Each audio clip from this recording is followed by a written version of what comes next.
Hi, I'm Nick Smith, and I'm from Houston, Texas, but saying that is kind of limiting in its scope of describing me. When I was 10 years old, I lived in Argentina for 2 years, which I have told anyone willing to listen that it broadened my horizons as a child and eventually as a person.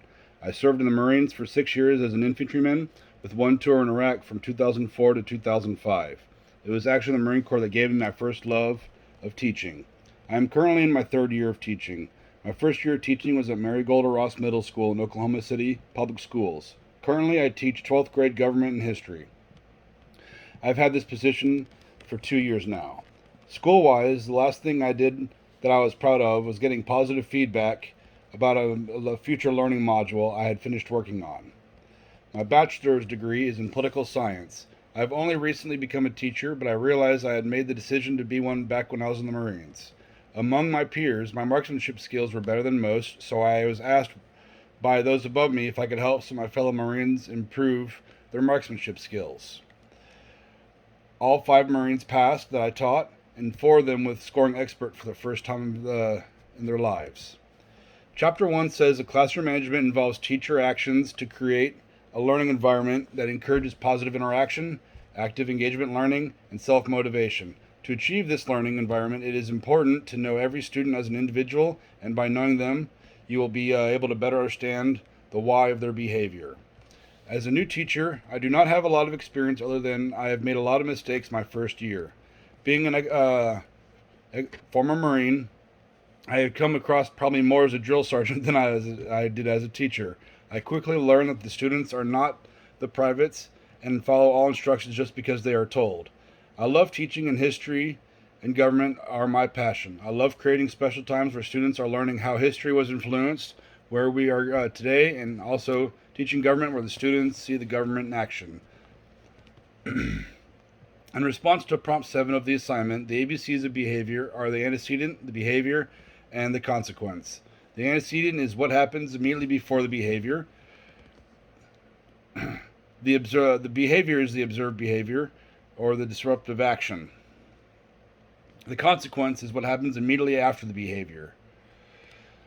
The consequence is the response to the behavior. We have consequences to everything we do. Some consequences are positive and some are negative. In my classroom in the fall, I had the perfect example of the ABCs of behavior. Being a new teacher, I learned a lot from actions of the students. We were doing a class project, and the students were each reading what they had to be for the discussion. When I got to one student, he became rebellious. He wasn't the rebellious student, so we moved on, and the consequence was he didn't participate in the period.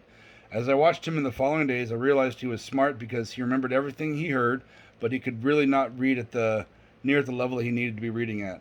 It was easier to be rebellious than to embarrass himself in front of the class by reading.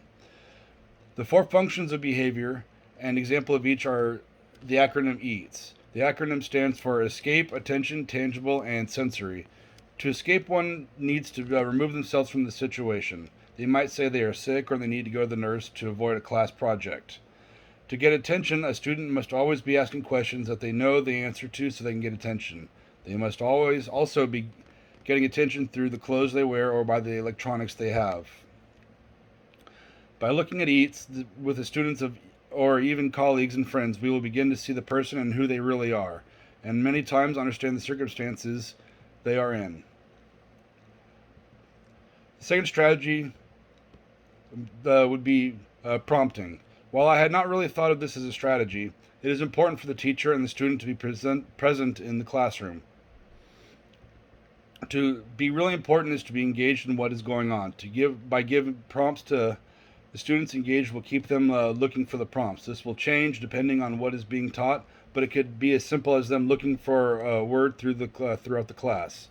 This third strategy I would work on is called practice. This strategy talks about making behavior contracts based on the student's strengths.